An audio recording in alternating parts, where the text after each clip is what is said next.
guess we go. Kia ora koutou. I'm Joanna Santa Barbara, co-chair of Nelson Tasman Climate Forum, the host organization of tonight's webinar. We have Max Rashbrooke talking on wealth and degradation, the role of economic inequality in the climate crisis. Let me tell you a little bit about participating in this webinar before I turn to David Martin to introduce Max. If you look at the lower bar on your screen, you'll see around the middle an icon for Q&A. And that's the one you want. We hope that this will be a lively discussion with lots of questions. And we'd like you to put your questions into Q&A, which you can do during the talk or afterwards. And David and I will select from those questions and put them to Max. You can also vote up people's questions if you like. If you want to hear a question addressed, you can put a vote on it, and we'll look at that at the end to make sure that the most popular questions do get addressed. The webinar is being recorded, and I'll now turn to David Martin, a member of the Climate Forum, to introduce Max. Thank you, Joanna. I first came across Max as a result of his work on democratic renewal, and in particular on citizens' assemblies. His TED talk on upgrading democracy was viewed over 1 million times. But tonight, Max is going to talk about his other interest, economic inequality, and in particular its links with climate change. These two interests of his have the belief that for our society to flourish, everyone needs their fair share of the country's wealth and the opportunity to fully participate as an equal in its democratic process. Max is a senior associate at the Wellington Institute for Government and Public Good. His articles appear very regularly in The Guardian and in Prospect magazine. And I'm sure most of you will have seen his regular fortnightly column on Stuff. I've long been an admirer of yours, Max, and it gives me great pleasure to introduce you tonight and to ask you to speak to us on wealth and degradation, the role of economic inequality in the climate crisis. Max Rashbrooke. Well, kia ora koutou, ngā mihi nui. Thank you very much, David, for that generous introduction. It's a real pleasure to be addressing you all tonight. And in doing so, I'm very conscious that although I am an expert on the first part of the talk, if you like, economic inequality, I'm certainly not an expert on the climate crisis. I have views, like any informed citizen should do, but it's not my specialist area. So what I hope that I'm doing is talking about the connection between economic inequality and the climate crisis in ways that might be unfamiliar to people, that might shed new light on the task you're all engaged in. But there will, of course, in this room, in this virtual room, there will be a huge amount of expertise. And actually that taps into something that David mentioned. One of my other interests is indeed democratic renewal. Loosely speaking, the potential to reinvent, to reinvigorate democracy through greater input and engagement of citizens or ordinary people like ourselves directly. And what flows from that belief is that problem solving isn't just best done by narrow bands of small bands of narrowly focused experts. The evidence suggests that one of the greatest resources for problem solving is cognitive diversity. The diverse knowledges and experiences and ideas that we all have as a crowd, in which through discussion we can bring to the surface. And so in that spirit, I'm hoping to speak for a relatively brief period of time, certainly compared to the time we have available to us, in the hopes of leaving plenty of room open for discussion, for thoughts, for challenges, for the wisdom of the crowd to come to the surface. So I'm very much looking forward to that. On which note, I will just start hopefully sharing my screen. I trust that everyone can see that. And yeah, it gives me particular pleasure. Sorry, I should say Nelson Tasman Climate Forum. My apologies, but it gives me particular pleasure to be speaking to you because, by way of, I mean, David's given you a bit of my professional introduction. I'm a senior associate, as you said, at the Institute here in Victoria. I research and write widely on economic inequality and democratic renewal and issues like that. For a long time, I was a journalist, still am to some extent, a columnist, all sorts of other things. But on a personal level, I'm always very pleased when I can get back to Nelson because, oops, here we go. I have a family connection there. This is a picture of me at Fairfield, the wonderful Fairfield historic home, which was built by my ancestors, the Richmond Atkinson clan, Jane Mariah Richmond and her husband Arthur in particular. My family having settled originally in Taranaki, unfortunately having helped kickstart the New Zealand Wars, then decided that everything was a little bit exciting for them and hightailed it to Nelson and from there ultimately to Wellington, where my great-grandparents moved about a century ago. But yeah, always very pleased to be back in Nelson and particularly in that beautiful house, which of course is a wonderful thing, but is also a reflection on, to some extent, on the affluence of my ancestors, which is a point which is very relevant to the talk that I want to give you this evening. As its title says, Wealth and Degradation suggests, it is about that it's almost ironic contrast, I suppose, in the sense that you can have great economic wealth and yet be contributing to the degradation of the wealth of the planet, of the environment. And that takes many forms, of course. And in the talk, I thought I would start with because those two things, inequality and climate change, economic inequality and climate change, connect. They overlap in all sorts of different ways. I thought I would start with the overlaps that are probably most familiar to people, and then move on to the ones that I suspect are less familiar, channeling the spirit of one of my English lecturers who said, you know, I never mind if people start talks by telling me things I already know, because it's very comforting. And so I thought I would start off with responsibility for emissions.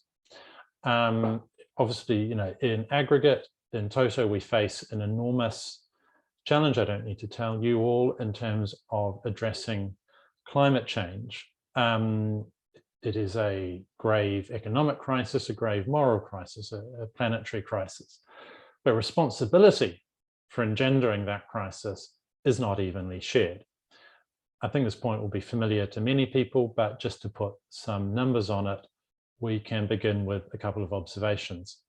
One is that the rich countries, which includes, of course, the United States and the countries of Western Europe, are responsible for just about 12% of the global population today, but about 50% of all the emissions of greenhouse gases over the period of time, you know, in which we generally think about climate change and the degradation of the planet that has come with that. So not a particularly novel point, that one, but responsibility is not evenly shared between countries. Wealthier countries bear a much greater share of responsibility for the problem that we now face. What I think is interesting is that that is not just true if you look at countries, it is also true if you look at the world population as a whole, in the sense that within every country, there are richer and poorer people. So what happens if we sort of shake all those people out of their individual countries and line everyone in the planet up from the very poorest to the very richest, no matter what country they come from, and we look at the responsibility that then emerges on that scale of things. And what's interesting and perhaps not surprising is that the picture is very much the same.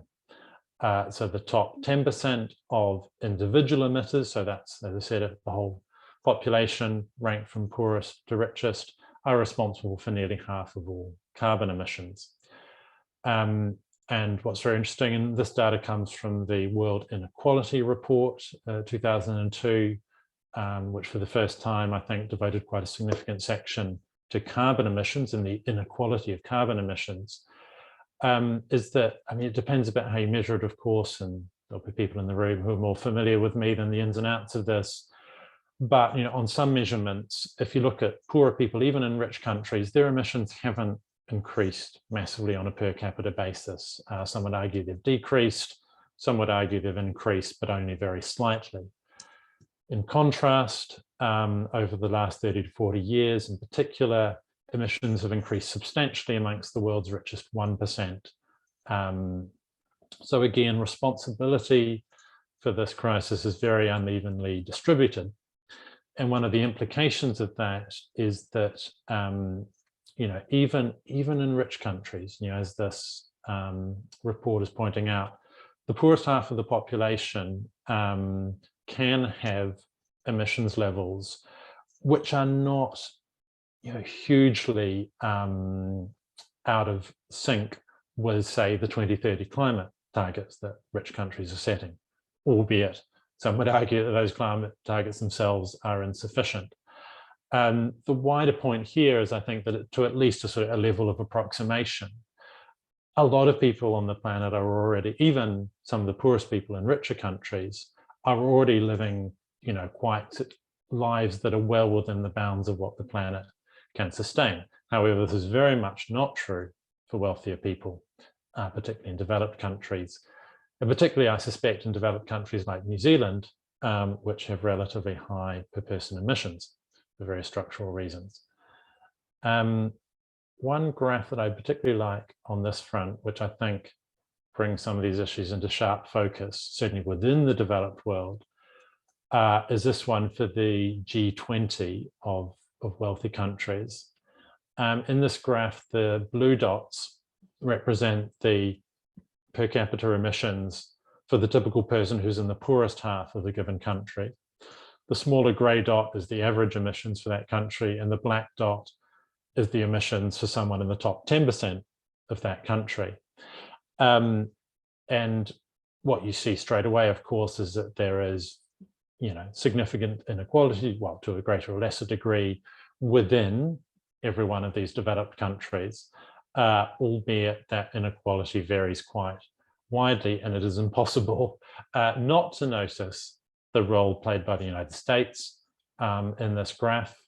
It's very striking, you know, for all the criticism, quite rightly, that the US gets, you know, it's noticeable, okay, its average emissions are, you know, a bit out of sync with everyone else, but it's poor, the emissions of it, you know, the poorest half of the American population, certainly in absolute terms, are not that far out from some of, you know, developed world counterparts. But what really stands out is the emissions of the American top 10%, which I mean, are almost off the chart. Nonetheless, for all that the US is very noticeable, you know, certainly within all the sort of the Western English-speaking countries on this graph, clearly the wealthiest 10%, the richest 10%, sorry, I should say, this is by income, bear a much greater responsibility for the climate crisis than do the poorest citizens of those countries. Again, I suspect that won't be a huge shock to anyone in this room, but it is always good to put the numbers on it in a very clear sense.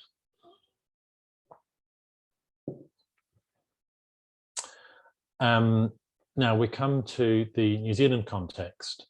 Now, I'm absolutely willing to be sort of corrected on this, but my sense is that there isn't a huge amount of data available in New Zealand on the distribution of carbon emissions. And I say this partly because every now and then people who know a lot about the climate get in touch with me saying, what do we know about this? And I say, well, as far as I'm aware, not a great deal. However, we do have some data from the World Inequality Lab, from its World Inequality report, And this is a graph of carbon emissions per capita, looking at the carbon footprint of someone in the top 10% of the New Zealand population, graphed against the average person in New Zealand. And it's a similar story in a sense to the previous graph that I just showed you. Unlike economic inequality, over the same period, there isn't a huge increase in the disparity, but nonetheless, in absolute terms, the disparity itself is quite significant. Someone who's in the richest 10% of New Zealand is consuming something like 3 times as much as the average person in New Zealand. And from some other data that I was looking at, which isn't graphed here, probably something 5 to 6 times as much as someone in the poorest half of the country. So, again, a pattern of very, very uneven, very unequal, you might say, responsibility for the climate crisis. And, in terms of what's causing all of that, I think it's pretty straightforward. And again, I probably don't need to labor the point for this audience too much. But of course, wealthier New Zealanders, just like other New Zealanders, have higher emissions lifestyles. It is very largely the wealthier New Zealanders who are able to fly internationally, for instance, or were able to pre-COVID, and will have recommence that post-COVID, if indeed that is the right term at the moment. Also, just simply their consumption, of course, of material goods is much greater, and most of those material goods come with a much higher carbon footprint. So we have a very unevenly distributed set of responsibilities for the climate crisis that we all face. And that has a bearing on a whole range of things, one of which, of course, is who will bear the impacts of climate action, particularly if that climate action is relatively unsubtle, shall we say, and if it's relatively insensitive to questions of inequality and equity and distributive justice. Again, I think this point will be familiar to people in the room to some extent, so I won't belabor it, but I just want to raise a couple of what I think are salient points. Couple of quotes here. If the carbon price went up to $100 per tonne, this would increase the weekly spend of low-income households by 1.3%, or raising the weekly spend of higher income households by just 0.5%. So, just a very crude instrument like a carbon price, which is the same across the whole of the economy, has very unequal outcomes, which of course is a reflection of issues of equity generally.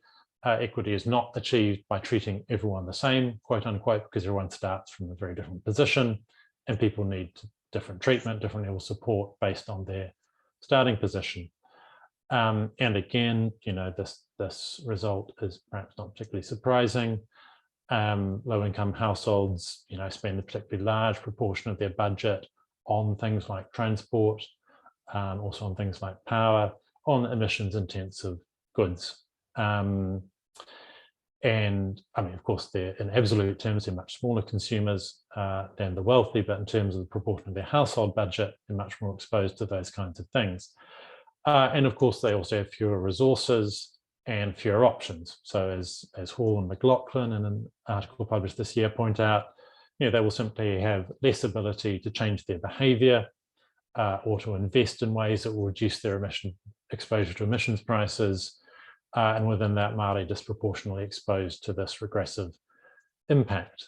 And again, this may be an obvious point, but if you're in a poorer household, for instance, you simply can't afford to, buy potentially more energy efficient products, even if they'll save you money over the lifetime of the good. You can't afford the upfront costs.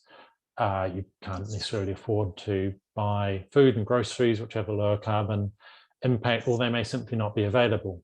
I've done quite a bit of work with communities in Porirua, for instance, Cannons Creek, one of the most deprived areas of the country, And the food options that are available in that community, the supermarkets, grocery stores, are incredibly limited. So your opportunity, and in the supermarkets, which offer a greater range of choice, including sort of less carbon intensive choices, are a decent way away. And so there's a cost, in terms of the petrol to get there, which you may not be able to afford if you're a very poor household, or a bus trip, which is very difficult and complicated, and you've got children, and it's just not viable. So people's ability to adapt to things like a carbon price are very unevenly distributed. And so there's a real danger that the response to climate change could not only be driven most by the wealthiest emitters, but also have the least impact on them, while hitting hardest those who have done the least to create the problem in the first place. And you can talk about these sort of inequalities on all kinds of dimensions. I mean, there's research showing that, for instance, if you live in a poorer community, you're less likely to have access to high quality green space, for instance, particularly if you're living in an urban area, much lower access to, low carbon options, low carbon forms of transport, all these kinds of things. So there are multiple inequalities built into the system, built into the way that emissions work, built into the way that climate change action might impact households.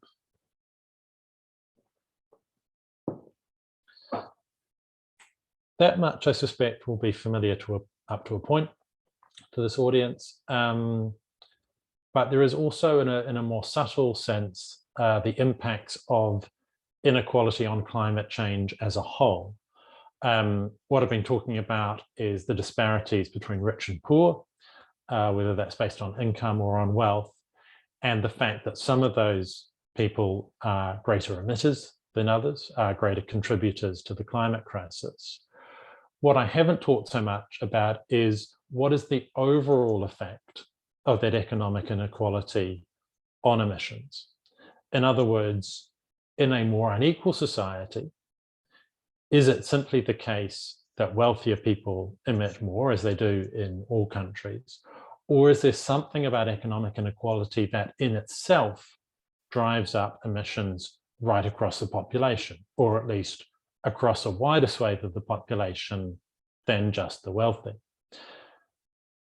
Before I get on to that question, I just want to provide a little bit of background about economic inequality in New Zealand itself, because I suspect most people here will understand that we live in an unequal society to some extent, but may not appreciate the full impact of it.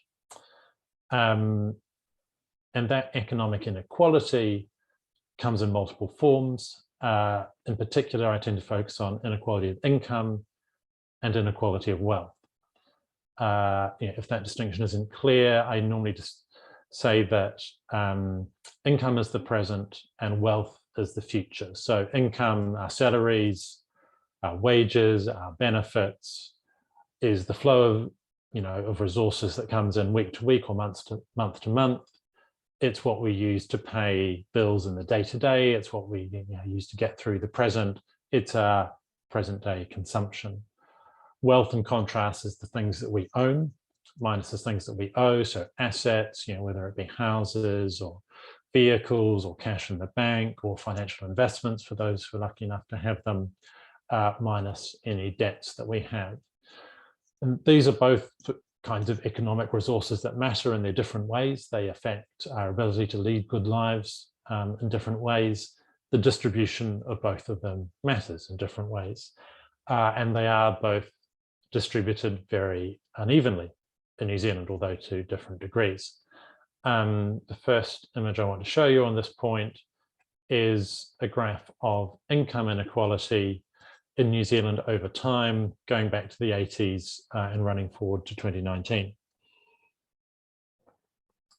What this graph does is it shows you the typical income of four sort of, stylized New Zealanders, someone in the poorest 10% of the country, someone in the middle, so the average New Zealander, the average single person in New Zealand, someone in the richest 10%, and then someone in the richest 1%.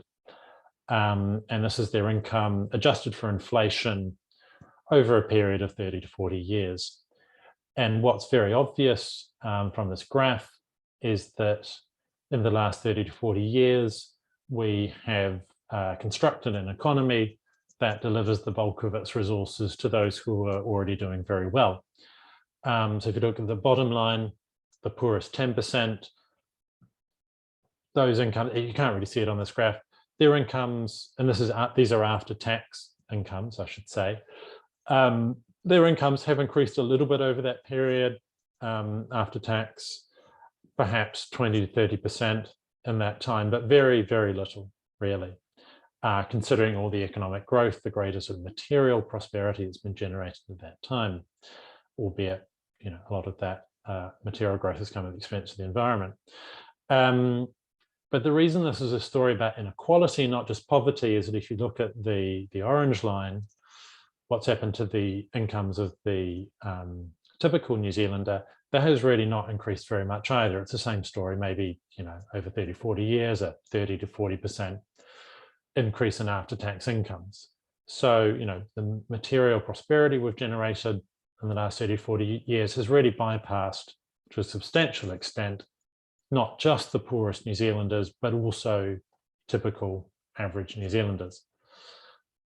In contrast, if you are in the richest 10% of New Zealanders, and this is sort of the classic upper middle classes, the sort of the people that my family would have belonged to back when they were building Fairfield, the professional classes, if you like, their incomes have more than doubled in this period after tax. So they've done very well out of the economic settlement of the last 30 to 40 years.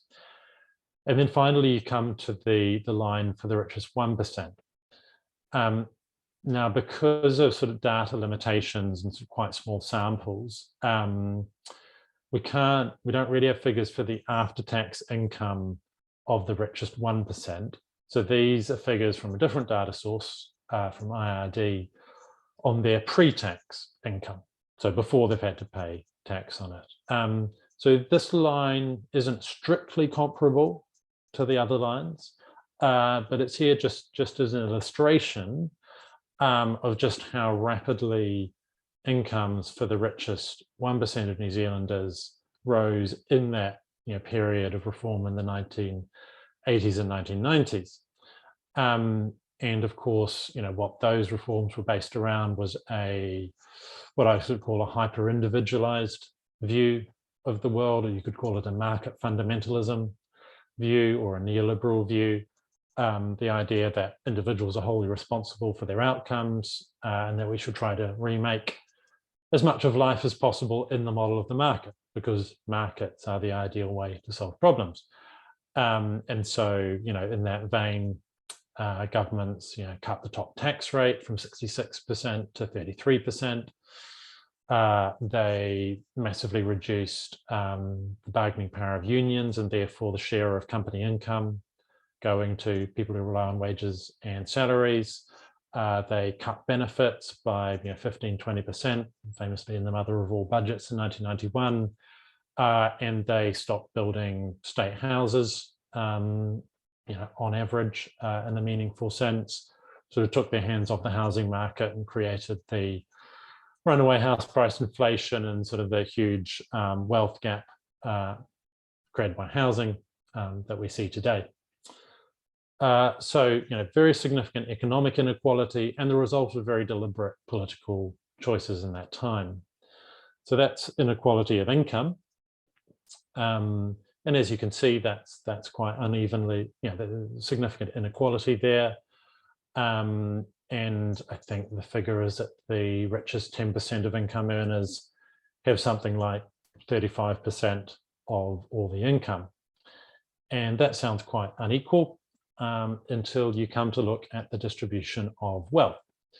As I said before, as opposed to income, which is the flow of wages and salaries, this is assets. This is what people own. This is their ability to plan for the future, have a sort of sense of stake in their community, an asset to borrow against, something to use to ride out tough times.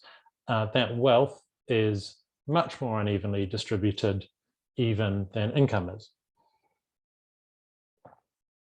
This graph, well, this cartoon by the very talented Toby Morris from the spin-off who I worked with on this visualization, sort of, metaphorically compares all the wealth in New Zealand to a 10-story tower, and it says, well, how much of that 10-story tower would the different groups in New Zealand own?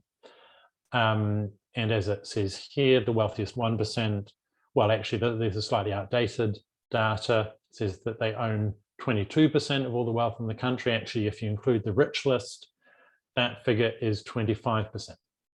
So the wealthiest 1% of New Zealanders, and these are the very high emitters, of course, they own, there's just 40,000 adult New Zealanders. They own a quarter of the entire country. So on average, a quarter of all the houses, a quarter of all the cash in the bank, a quarter of all the financial investments, a quarter of all the land. So in this metaphorical tower, even though there are a tiny number of people, just 40,000 people, they would have at least 2 floors, well, actually 2.5 floors all to themselves.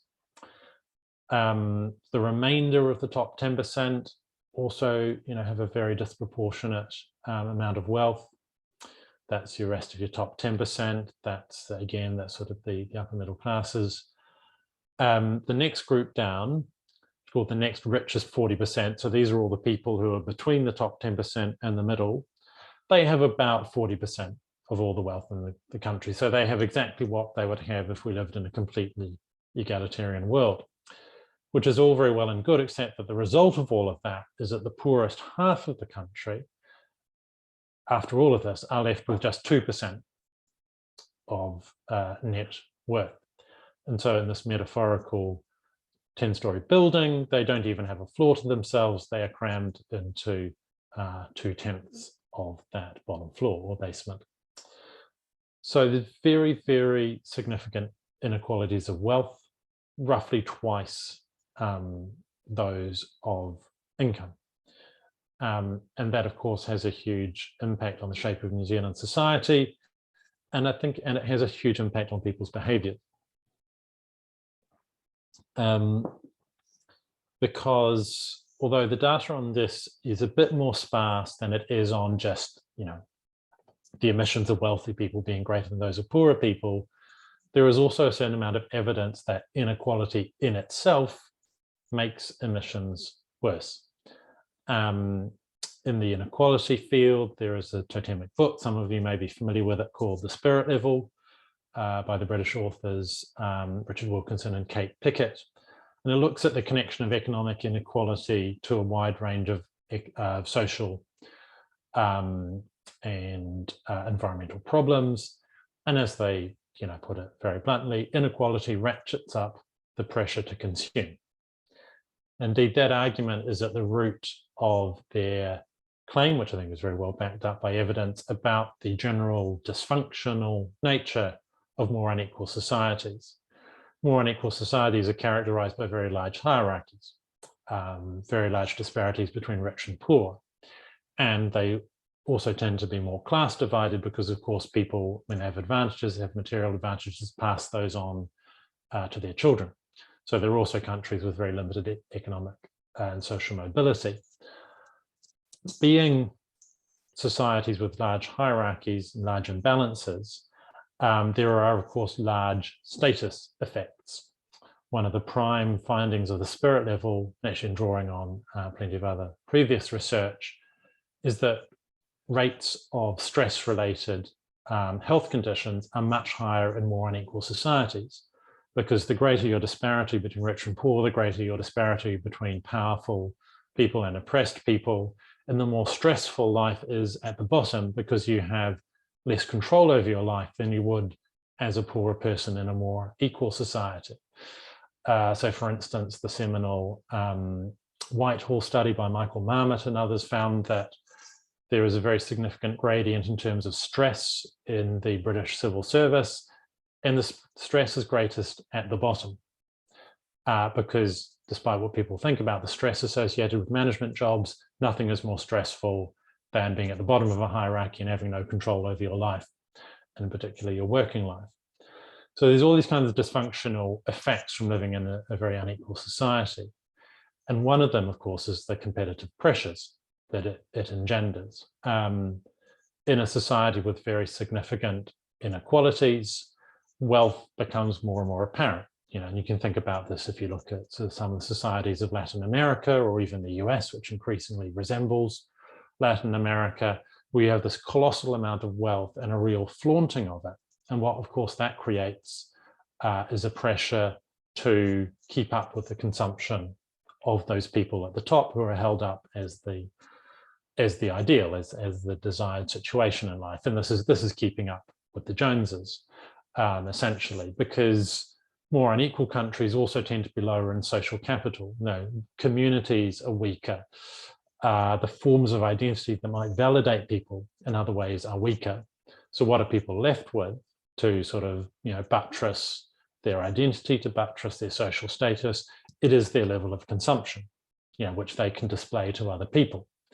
And so that's why inequality ratchets up the pressure to consume. It engenders a society in which not just the wealthy are more materialist and more consumerist, but which other people feel a greater pressure to keep up with that. And so they in turn consume more, and therefore their emissions are also higher.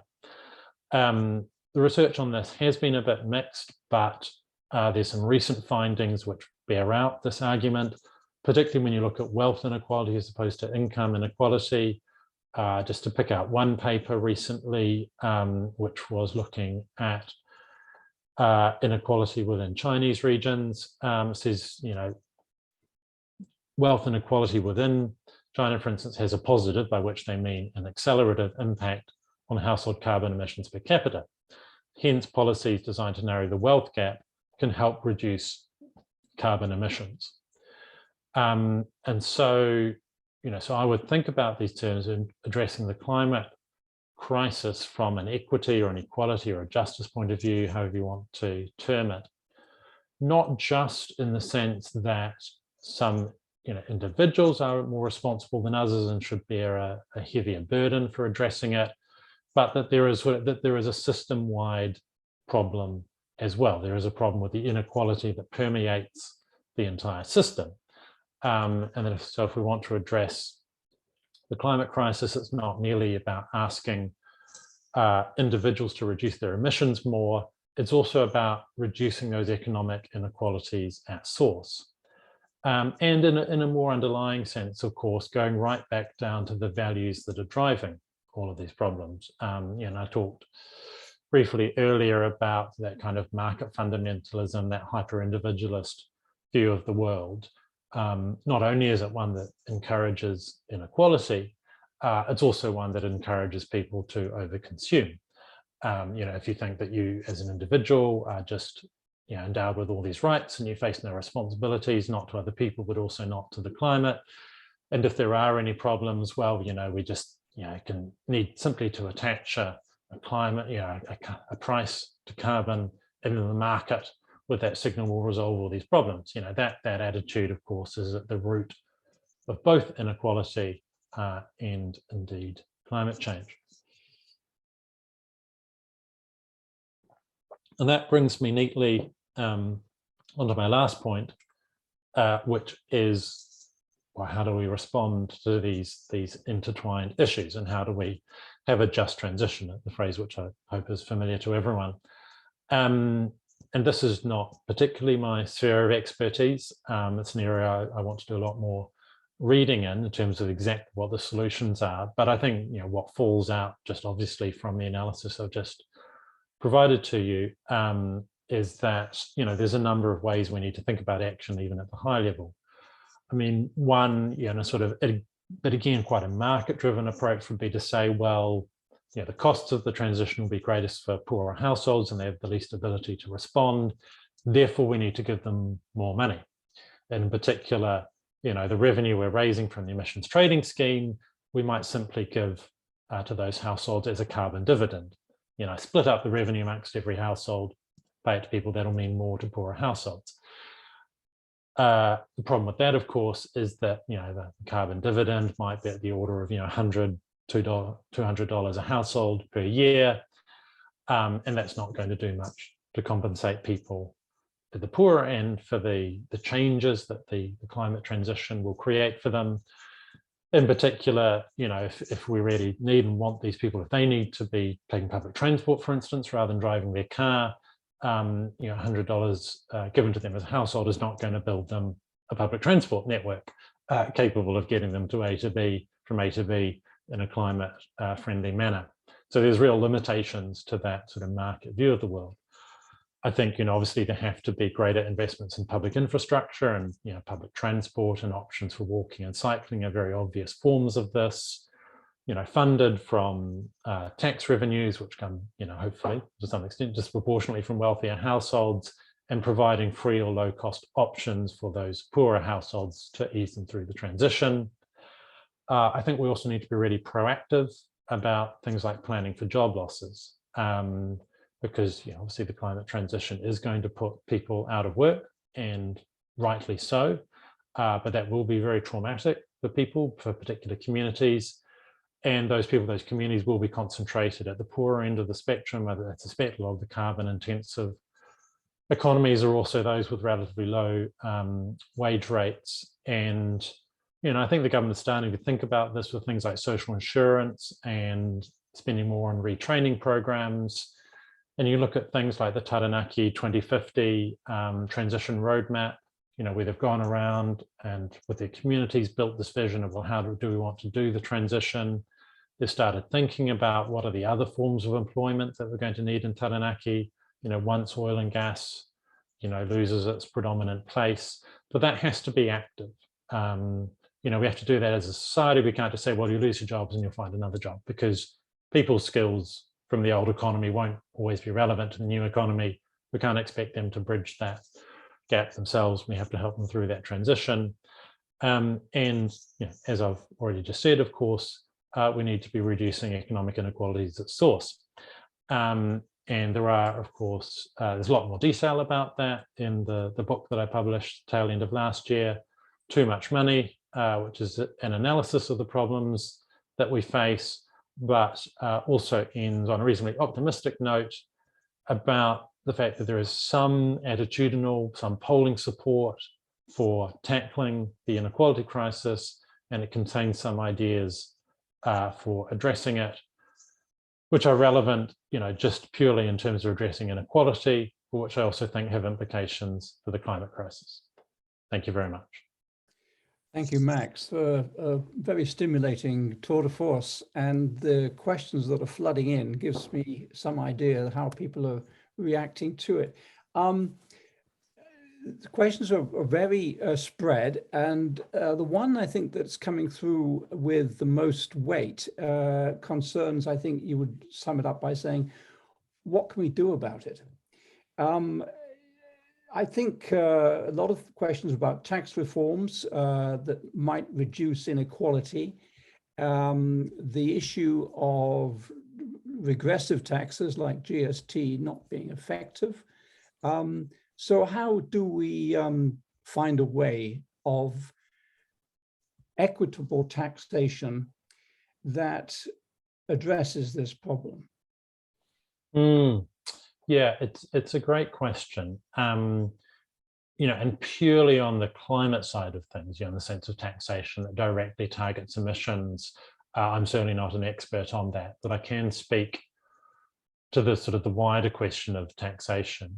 Although I would note that, the tax working group in 2019 was, of course, mostly focused on the capital gains tax, but it did foreshadow, the interesting idea that, I think, how would I put it, that we could look at all the emissions and all the things that people are doing that is degrading the environment, and not just their carbon emissions, but other things, and wrap those into a sort of, I guess, a measure of sort of environmental degradation that would then be taxed. So it'd be sort of actively taxing a social bad, in the same way that we tax tobacco tobacco tax isn't supposed to raise revenue. Unfortunately, it does, because lots of people continue to smoke, sometimes for reasons that are very understandable, but it is supposed to discourage the activity that it taxes. So there was some interesting intellectual work there, I think, starting to foreshadow, taxes on environmental bads that would be quite comprehensive, but I'll be completely honest, I don't know if that work really went anywhere. in a more conventional sense, yeah, people are absolutely right to raise this issue because we have a very inequitable tax system. If you compare us in a stylized sense to almost any other developed country, we impose a huge tax responsibility on the poorest New Zealanders. So you pay tax on every cent of your income. Even if you only earn $2,000 a year, you pay 10.5% tax on every single cent of that, if it's conventional salary. And we have a GST, which is very comprehensive. It applies to almost everything apart from financial services. So that's a huge burden on poorest households that just isn't experienced in other countries, many of which have a tax-free threshold. Of course, David, you'll know that in the UK you can earn quite a lot of income before you start paying tax. It's also true in Australia. And while they have consumption taxes, they tend to be much less onerous. There are far more exemptions to them, although that's a mixed blessing for various reasons. Conversely, at the upper end of the spectrum, we ask very little from the wealthiest New Zealanders. Research by the IRD that came out last year showed that if you look at the very wealthiest New Zealanders, those who have got fortunes of over $50 million, so this is your rich list, basically, nearly half of them pay less of their income in tax than someone on the minimum wage. So a very large chunk of our wealthiest New Zealanders are basically paying about 10% of their income in tax, compared to the 10.5% that, as I just said, everybody else, normal people, pays on every cent of their income, from day dot. And the reason for that is that wealthy people take a huge amount of their income, and how they build up that store of wealth, a lot of it is through capital gains, which of course we essentially don't tax in this country. And we all know about the debacle that was the debate about capital gains tax. Research I've done on those fortunes also indicates that they are very strongly dynastic. So just from publicly available records, it's evident that about at least a third of the rich list fortunes are being actively handed on to the next generation, in the sense that the next generation is already involved in running the companies and being directors. And obviously the transfer of inheritance in a more passive sense, that giving kids shares in those businesses will be enormous. And yet those people will pay no tax on those inheritances because New Zealand abolished its estate tax in 1992. Conversely, even good old free market US has not just a capital gains tax, but also an inheritance tax, albeit one that's levied only on the very largest fortunes. So if we wanted to redress this inequality, we could look at creating a tax-free threshold at the bottom, although the problem is that's very expensive because that tax break goes to wealthy people as well. And then you have to think, how do you fund it in a country where we already don't take in enough tax?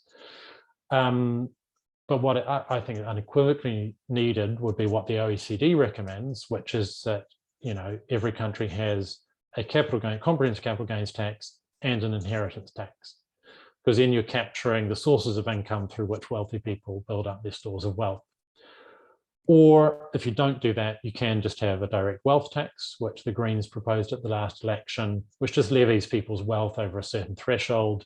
I mean, given house price inflation, you now probably have to set it at 2 million or 5 million, but any wealth over that, you pay a small annual levy on that, and that sort of addresses the concentration of wealth directly. And so, I mean, the problem, of course, is that all those options at the moment are not hugely popular, but those are the kinds of tax reforms that I think we need to be thinking about. And, if this inequality continues unchecked and we see all sorts of unfairnesses, continued house price inflation, if that picks up again, it's very obvious from reports last week that, access to the housing market now depends on your parents being able to help you, basically. So through inheritance, that may start to build a bit more support for more egalitarian tax policies. Thank you, Max. I'm just a joiner before I go to Joanna. Staying with tax, the need for higher tax is thought it might induce a flight overseas. I think I'm asking you rather than making my own statement, but would you like to comment on that? And also the issue of notional versus actual tax. A capital gain is an actual gain. It's a cash sum. A tax on wealth is a notional tax. There's no cash flow to fund it. Just would be interested to hear your views of that. Yeah, thanks. Both really good questions. And funnily enough, I had a piece in Sunday Star Times addressing some of these. Yeah, I think the issue of capital flight is massively overstated, if I'm honest. It is a rhetorical thing. You know, it is always threatened when tax increases are suggested, but relatively rarely is it followed through on.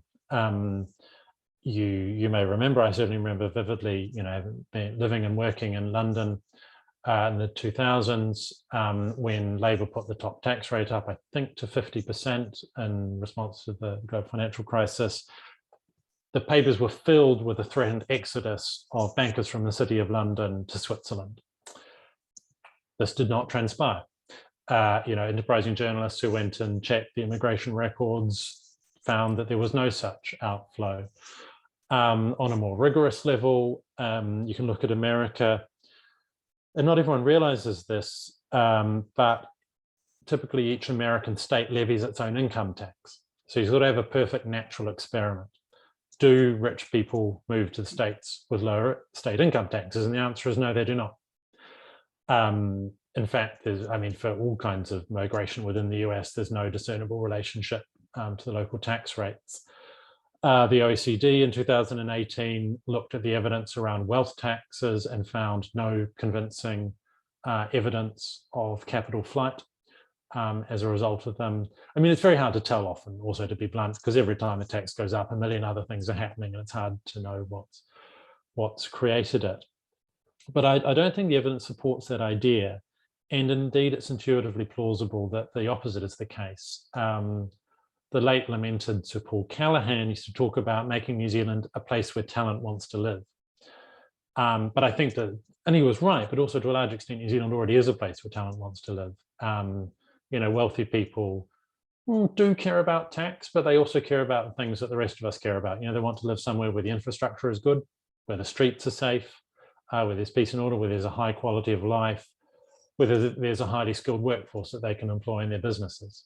You know, those are all things that New Zealand offer. They also have family ties, and family ties do matter for most of them. And finally, you know, I mean, if wealthy people were going to leave New Zealand, where would they go? To Australia with its capital gains tax, to Britain with its inheritance tax, to America with its capital gains tax and its inheritance tax. I mean, yes, there are low tax jurisdictions, but I mean, particularly at the moment, who wants to be in Hong Kong, frankly. You know, a related point, I mean, will people just shift their assets rather than themselves overseas? Yes, but, you know, there's a huge global debate about tax justice and tracking down the assets of wealthy people. There are more and more what you call automatic exchanges of information, where, you know, the New Zealand Tax Authority tells overseas other tax authorities about the assets and income of their citizens who are living in New Zealand. That stuff is more and more widespread. Look, there's still tons of evasion that goes on, but the net is closing on them gradually. So I just think that threat of capital flight is, look, some of it would happen, but I think it is overstated, and I don't actually think it would happen to a massive extent.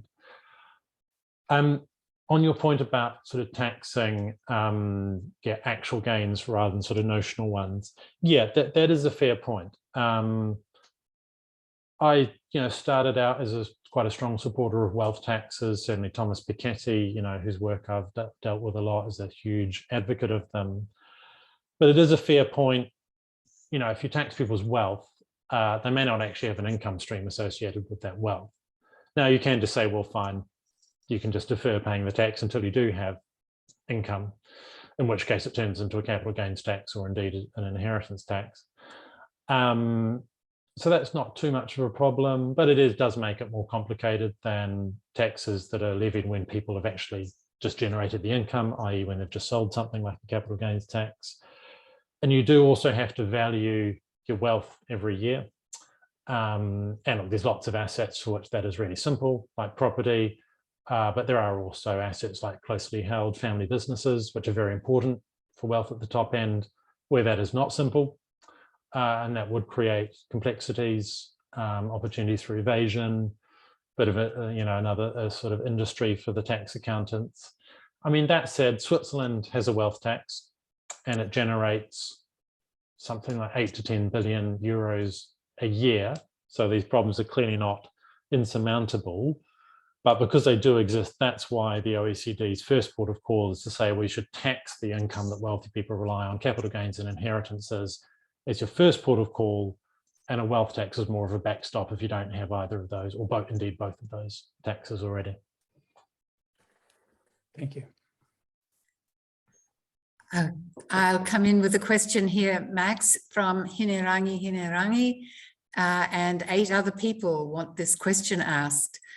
There are some wonderful current initiatives in the co-governance space where Maori approaches to the restoration and care of the environment are influencing attitudes and behaviours and providing measurable benefits and improvements. Do you have any views on Te Tiriti o Waitangi and how it might assist with solutions? Yeah, it's a great question, and I think you're absolutely right. And it's a real shame that the debate on co-governance is, rapidly becoming so fractious and full of misinformation. Yeah, no, I'm a huge fan of co-governance. I wrote a column for Stuff back in January saying that, I've been really influenced by reports like Matike Mai, the work of Moana Jackson and Margaret Mutu, and that I absolutely accept the logic of that report, which is that, there are these different spheres of governance in New Zealand, and there's a rangatiratanga sphere in which Māori should have autonomy to make decisions for themselves. There's a kawanatanga sphere in which Pākehā do the same, and then there's a relational sphere in which the two cultures discuss, make decisions about issues of shared interest, and obviously the co-governance ideas fit into that. So I'm really supportive of that. I'm supportive of the current co-governance arrangements. I'm supportive of the ones that are proposed for Three Waters. I'd also ultimately be supportive of a Māori Parliament or an iwi hapu assembly, or whatever is deemed appropriate in the rangatiratanga sphere. So yeah, so I think those options have a lot to offer us.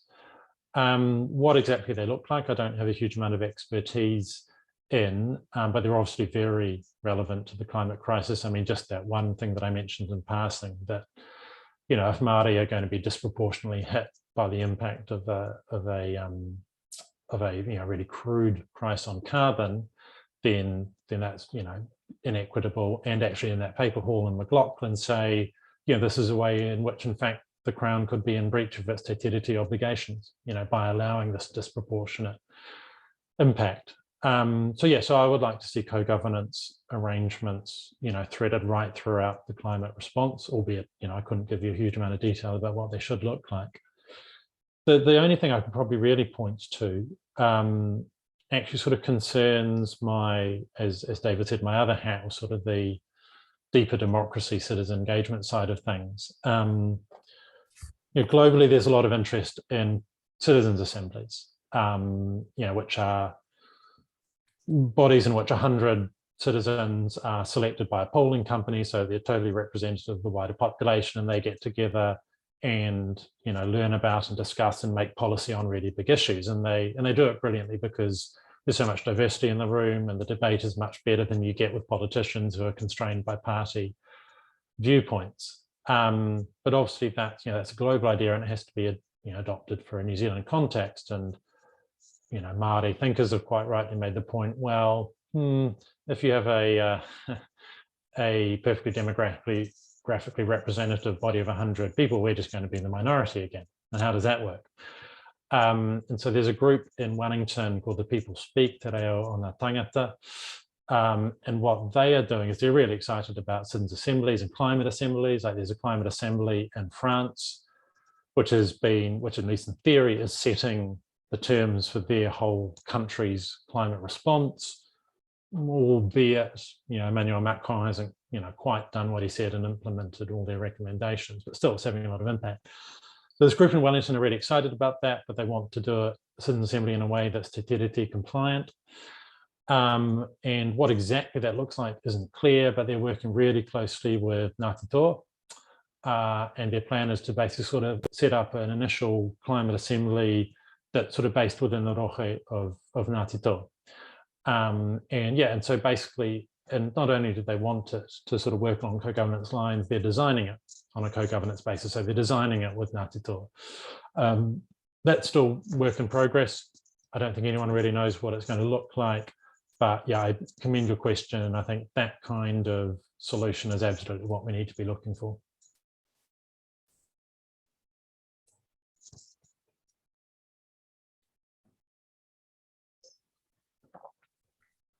David, I think your microphone might be off. Amateur's mistake. The Spirit Level book demonstrates that the lives of richer people are generally better with less inequality.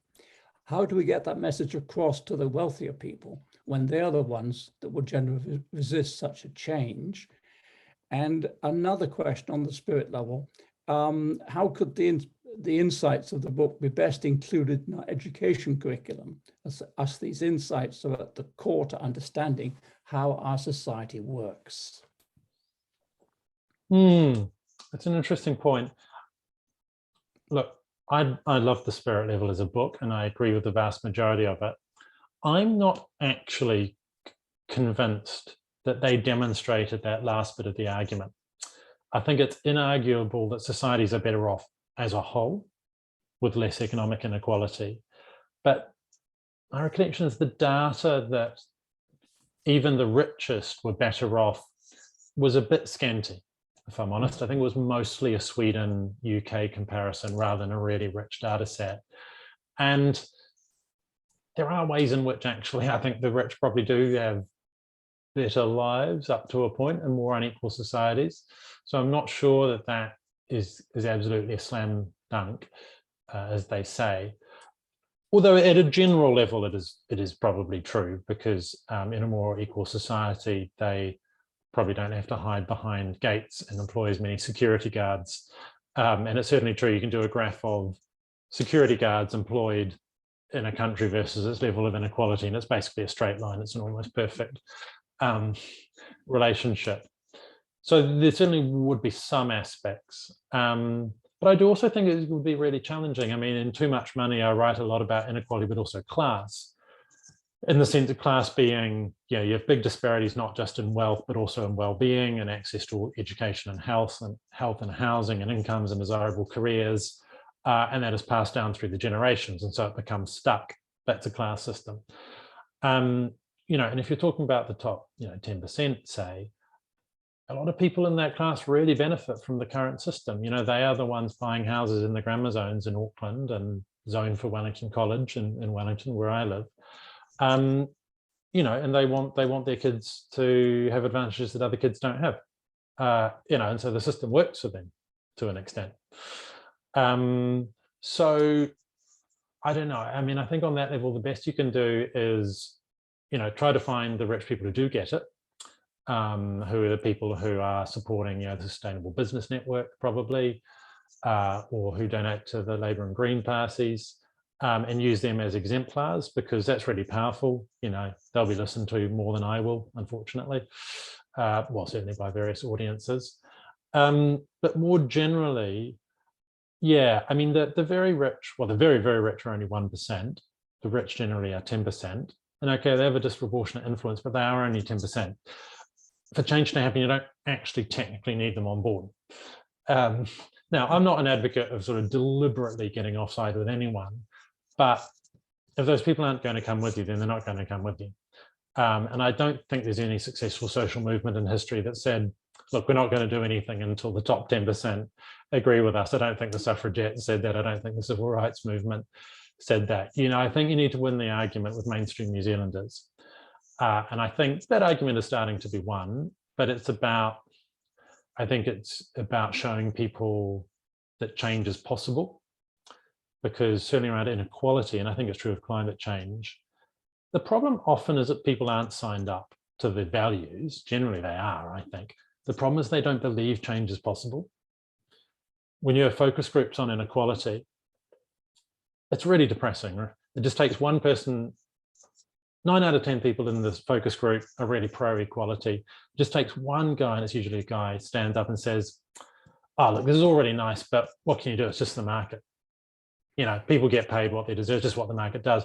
And people just don't have answers. They just can't argue with that there is no alternative thing that we've been hearing ever since the 80s. So I think a lot of it is showing that change is possible. So that's not scaring people, and it's not painting a vision of everything is rosy and sunny and green in the glorious post-2020 future, although there's absolutely a role for that. It's about demonstrable change. It's about saying, hey, look, this community is sorting out its own renewable energy supplies. It's saying, look, hey, look at these businesses flourishing. Look at this business that's, you know, turning old socks into recycled, you know, plastic bottles or whatever. You know, I think it's just about showing people that these things work, and often that's crucial. Thanks, Max. Okay. Patricia Scott would like to know this, and so would 4 other people. Would rationing of energy per person be more equitable than an ETS? If the quotients are tradable, would that benefit those on lower incomes? Oh, that's a really interesting question. It's probably, unfortunately, a bit outside of my sphere of expertise. I guess, but if you want my sort of top of the head views of that, I suppose, I'm not quite sure how that would work. How would you, you know, give people an allowance of energy? And would society be willing to deal with the consequences of people running out of that allocation and they're not having any more access to it? I rather suspect not. And I also, and look, and I know this is a big debate in the climate movement, and people have different views on it and possibly better informed views than mine. But I know there's a big debate even about that approach, right, of individualizing things, of carbon, of emissions budgets. And I don't have a particularly strong view one way or another, but I have heard the argument that that's, you know, that whole sort of rubric isn't that productive, because it's the kind of thing that, you know, BP and oil companies push because it makes it sound like it's an individual problem and it's up to all of us just as individuals to solve. Whereas arguably, and actually this bit of the argument I will say I definitely do agree with, these are really whole of society decisions. I mean, you know, we need to find a way of getting most of the remaining 20% of New Zealand's energy into renewables. You know, we need to build public transport networks that everyone can actually use, or large numbers of people can use. You know, to the extent that EVs are the solution, we need to build a network of charging points. You know, those are basically things that are done at the society level through voting and through taxes and borrowing and government investment. And my instinct generally is that it's going to be more productive than an individualized view of things. Thanks, Max. I'm just looking for the question I was trying to find. Yes, here it is. Really interested in your position as an advocate. You do stand out, to me at least, as being a real, rather lone voice, and one that is very refreshing to hear, but sadly not enough fellow travelers. So Marie asks, what key recommendations have you provided to the government to address your findings, and any assurance to you that they will act on them? It's an interesting question. I think I'm a little bit less isolated than you might think, just because I enjoy an unusually elevated public profile, which is in large part due to the fact that I used to be a journalist. And so when journalists call, I always pick up the phone, as opposed to avoiding them like a lot of academics do, albeit I understand why. And I also write at a sort of indecently rapid speed. So I'm much more out there than a lot of other people who, you know, who are making these same points and doing good work. That said, yeah, I mean, I do think New Zealand is a bit lacking in the sort of intellectual infrastructure around inequality issues in particular, because we don't have a lot of think tanks, for instance, in the way that the UK does. And even allowing for population size, there are dozens and dozens and dozens of people doing my kind of work in the UK because they're employed by think tanks, because they invest in intellectual work. So there are some issues there, but those are long-standing and hard to address. In terms of interaction with government, I do have some engagement with politicians. Indeed, David Parker, at his recent announcement about getting more information on the wealthy, specifically singled out some of the work that I and others had been doing. I think the government knows what it needs to do. It's definitely engaged with my work. It's engaged with the work of lots of other people in this area. The problem really just, and I know this is boring to hear, but it is just political will. And it is, their inability, I think that deeply rooted belief that it's just very hard to change things, which I talked about earlier. The government hasn't done a very good job, I think, of pushing back against that. And also there's just a lot of situational things. I talked about the capital gains tax debacle, and some people have drawn from that the lesson that it was always doomed and you just can't do tax reform in New Zealand. I actually think a lot of that was about the specific situation the Labour Party was in, because it had a capital gains tax as a policy for quite a while, and then Andrew Little came in and sort of put it on the back burner. And then when Ardern got elevated unexpectedly in 2017, just before the election, she brought it back in, but the party had spent the last 3 years not really doing the work on it. And they weren't really ready to front foot it. So then when National started hitting them with the attacks, they panicked and they said, oh, we'll have a tax working group, which of course meant that they couldn't defend their own policy for 18 months while the tax working group did its thing. During that time, all the misinformation poured in. They lost the argument by the time the tax working group reported. Also, Winston was dead against it. And they just had to beat a sort of ignominious retreat.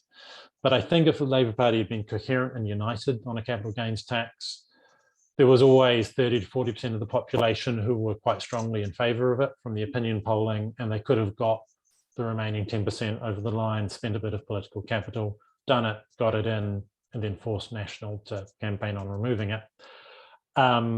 So I don't think it's impossible, but I think it's circumstance, and I think it's much more about political will, for better or worse, than it is about the right ideas being out there. Although, if I can just long answer, one corollary is that governments are very also guided by orthodoxy, and we've seen that in the COVID response. So a lot of what they did when they were panicking and responding at quick notice was very orthodox stuff. Quantitative easing, money printing is now orthodox, propping up businesses is orthodox. If other ideas have been lying around, ideas about direct cash transfers to households, for instance, then we might have seen quite a different pandemic response. So your question is well aimed. Okay. Max, this question comes from Bruno Lemke and 4 other people. Max, you say that the greater the wealth gap, the greater the greenhouse gas emissions. You can reduce the gap by reducing the income of the highest earners or by increasing the income of the poorest workers. Surely only option 1 will reduce emissions. Yeah, it's an interesting question. The problem is that the poorest New Zealanders are in genuine material poverty. It may be true that a society like New Zealand is overall about as affluent as it needs to be. It may be true that greater increases in GDP are not going to translate into higher standards of well-being or happiness or life expectancy, and the Spirit level makes a very good argument that it won't. But that's not much comfort to the poorest New Zealanders. And I've visited people in houses where there's no food in the fridge. or they can't afford to keep the fridge running because they're so poor, and they're living in housing that is mouldy and is making them ill, and they can't afford to run a car, and they can't afford to get to the doctor. Even if the doctor's cheap, they can't afford the transport money to get to the doctor. We have to lift the incomes of the poorest New Zealanders. It's just inescapable. What we have to do is lift their incomes without increasing carbon emissions, which is going to be really complex because, all things left to themselves, they're going to be hardest hit, as we've discussed, by that transition. So it's not a simplistic thing. We need to do lots of things, unfortunately, because it's harder than just doing one thing. But yeah, so I think we need to increase benefits, and we need to drive wages up, and we need to restore the share of corporate income that's going to workers. But that needs to all be done within a framework where we're reducing our emissions, where the emissions budget falls year on year, where we're halving emissions by 2030. Look, I think we can do that. It's going to require a really big investment in infrastructure. And again, I come back to public transport and renewables and all those things.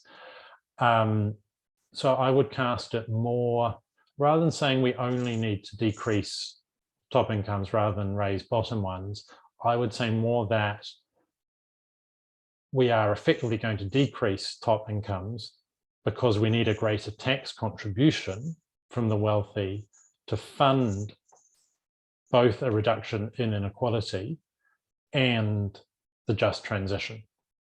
I think that, for me, that's the best way to look at it. That was brilliantly put, Max. I really endorse your last point. There's a long-ish question here because it's got several supplementaries, but would the rationing of energy per person be more equitable than ETS? If the quotients are tradable, would that benefit those on lower incomes? And then there's the thread is interesting. Agree, like a personal carbon trading scheme with adjustments for low income, high emitting households. Just skipping down a little bit to the last one. Poor people are locked into the current system living in Wakefield because it's cheaper living there, but then rely on petrol to get to work, maybe for 2 jobs. If there was petrol rationing, these poorer peoples would suffer most. Yes, and I think that's a very good way of making the point that I was trying to make initially in response to that question. And just to take that example very specifically, bearing in mind that I don't know much about the geography of the local area, but as a general point, what strikes me as the equitable and climate sort of consistent way of dealing with that problem is, building places that are affordable for people to live closer to urban centres. And I mean, I know that's not without its challenges, and I suspect in Nelson the same debate about intensification is playing out with all the usual oppositions. And look, I mean, I'm not in favour of unconstrained development, and it does come with impacts. And I'm relatively pro-heritage, for instance, which is a big issue in Wellington. But I do think intensification is the way forward, particularly if it's sort of intelligently designed by government, if I can put it that way. I think one of the things we've really lost in the last 30, 40 years, maybe longer, is government sort of confidence about being able to shape a democratic process, from the bottom up, where we're sort of designing neighbourhoods in a consistent way. So very crudely speaking, so that where you're going to put your public transport corridors is where you build your new housing. So that people have automatically got low emissions options. And governments in the past, I think about Nainai, in the Wellington region, governments used to shape whole suburbs. And so which ensured that some of that planning was joined up. Now, it also came with its problems, and the big heavy hand of the state doesn't always do good. But I think that's a big part of it, particularly because so many of the things that have climate benefits also have co-benefits. So if you're building very, dense, livable kind of cities, there are also cities that are really easy to walk around, 15-minute neighborhoods, all the amenities you need are within a 15-minute walk of your house or 50-minute journey by bike. So there's lots of people are walking more, it's healthier, you've probably got stronger neighborhood cohesion. There's so many co-benefits from climate action that will only be realized if there is co-planning, if you like. So I think, for example, Wakefield or somewhere like that, I think we need, whichever level of government it is, but better government planning that says, here's where we want development to go. We want it to be good. We want it to be meet amazing energy efficiency standards for the buildings, which frankly is still pretty slack in New Zealand. And we want it along public transport routes. And we're going to require developers to build a certain proportion of it as affordable housing. And we might even build some state housing in the mix, if that's appropriate. So again, for me, the solution is in collective action, in infrastructure investment, rather than sort of lumping things onto individuals as the main. And we've all got an individual responsibility, don't get me wrong, and we can all do things in our own lives, but the main front of the response for me is collective. The next question carries on that theme somewhat, from Simon Drozdowski, who asks, Max, how do you think a universal basic income might impact on inequality? And the questioner adds in, I certainly hope that UBI can help the software and in turn arts industry make their income with less energy waste. Interesting. Yeah, you will probably be disappointed to know that I'm not a fan of the universal basic income, although I share some of its critique of the current welfare system. And I really admire the motives, the desire to enhance people's dignity and to strip away a lot of the really intrusive means testing and frankly demeaning hoops that people have to jump through in the welfare system. But I just don't think it works on a very practical level. And I don't mean that people will abuse it. There's been evidence for decades that if you provide, unconditional, no strings attached money, people do really sensible things with it. Of course people do. Basically people are good and well motivated and everyone wants to be doing something useful with their lives. Some people struggle to actually achieve that. That's not my objection. My objection is just the maths at the national level. When a universal basic income, in the sense of giving an income, no strings attached to literally everybody in the whole country, is modelled in New Zealand by TOP, for instance, the Opportunities Party. It is generally modelled paying it at the rate of the current unemployment benefit, which is ballpark $13,000 a year. Now, in gross terms, that costs you something north of $30 billion a year. And even with savings from the current welfare system, you're still talking sort of upwards of $20 billion a year. And this is in a country with entire government spending is only about $90 billion. So it's an enormous amount. And what's more, it doesn't actually necessarily increase the income of the most vulnerable New Zealanders by a single cent, because you're just paying them the same benefit they already get. Yes, it is no strings attached. And so if they get work, they'll be better off, but they might not get work.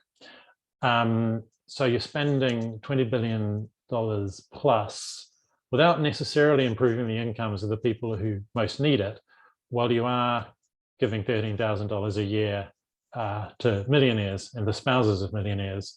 And I just think that's a disastrous income outcome from an inequality point of view. And if you try to get around that by paying the UBI at the rate of, say, New Zealand superannuation, which would be much more generous for people at the bottom end, the cost spirals to an absolutely astronomical sort of number that it's not even worth discussing.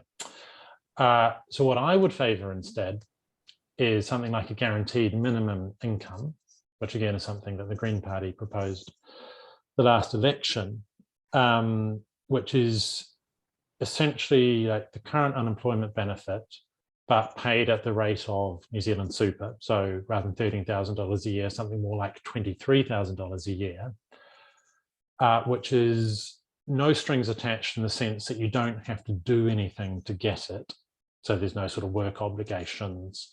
And it would be probably individualized, as long as your partner was earning less than $50,000. So you don't have to have a lot of intrusive relationship tests if you're at the poorer end of the country.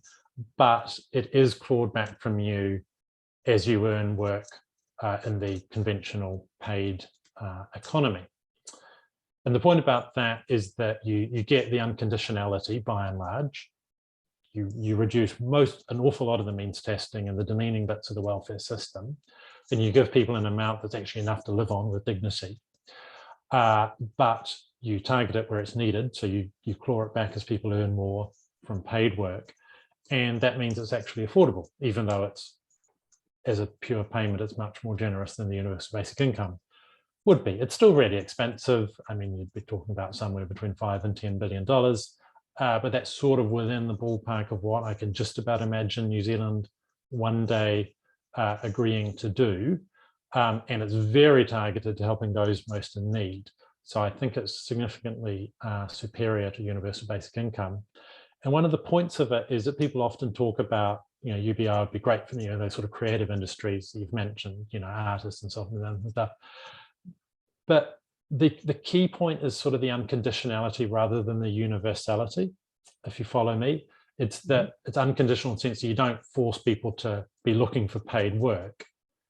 That's the thing that means people can get it while living with dignity and while not sort of having their lives destroyed by WIN's intrusiveness. To achieve that effect, you don't have to pay it to the whole population. You achieve it by just providing it to people who don't have other forms of income. Look, you do then still run into some issues with abatement rates and clawback rates, but those are technical issues that you can solve to a significant extent with well-designed policy. And I just think those are problems that are worth bearing for something that is actually feasibly achievable, which I think a guaranteed minimum income is. Thanks, Max. We've got just a couple of minutes left. And rather than launching on a new question, which I'm happy to do, is there anything you'd like to sum up or go back over or reflect on? No, and look, and if we've got another couple of minutes, I'm happy to take another question if there's another one from the list. Right, here we go then. This is actually a question which is echoed in other ones. How do you achieve wealth distribution to address economic inequality when you see the rich investing and using their influence to gain more wealth to them rather than investing in people's well-being and climate change, e.g. Elon Musk buying tweet and billionaires race for the trip to the moon, etc.? Yeah, it's a good question. I mean, I think there's a number of options. Actually, one thing I meant to say earlier on the sort of the point, you don't have to get the top 10% on board exactly.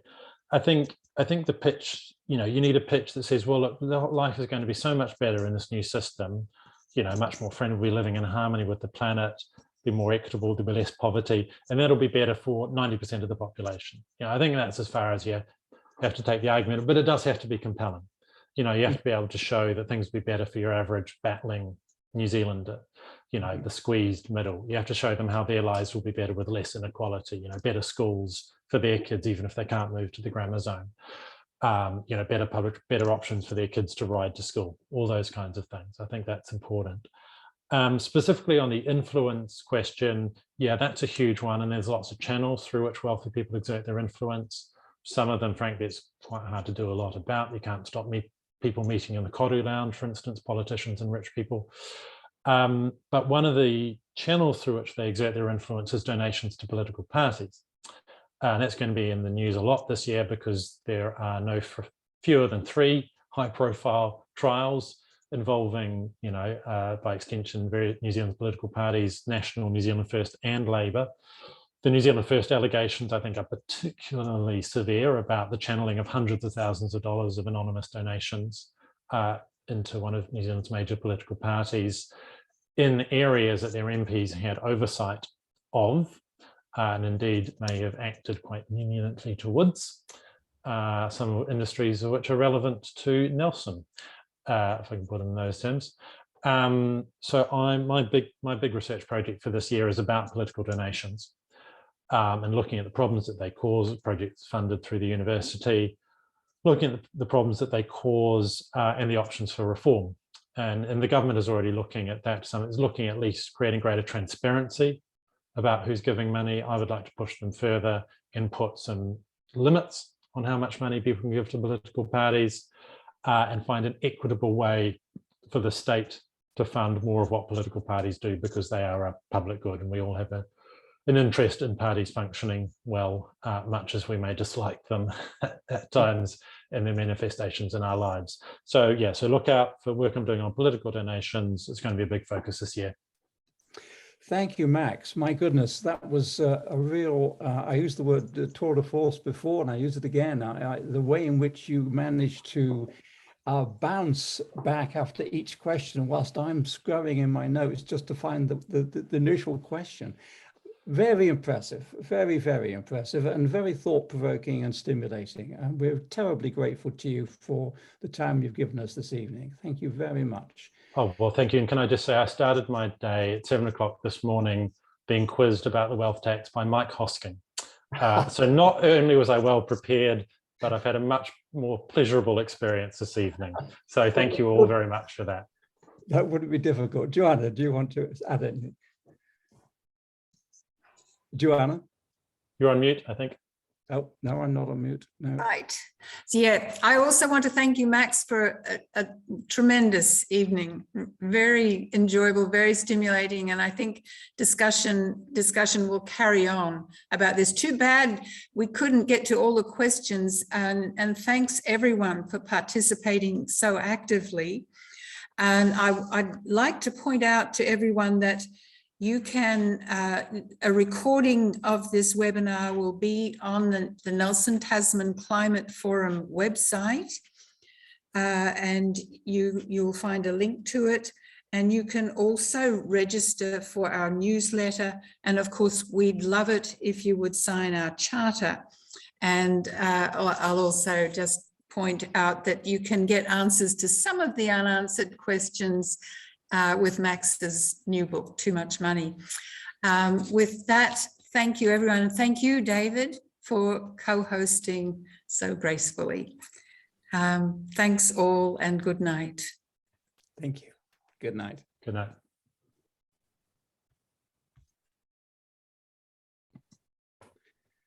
Thanks, Max.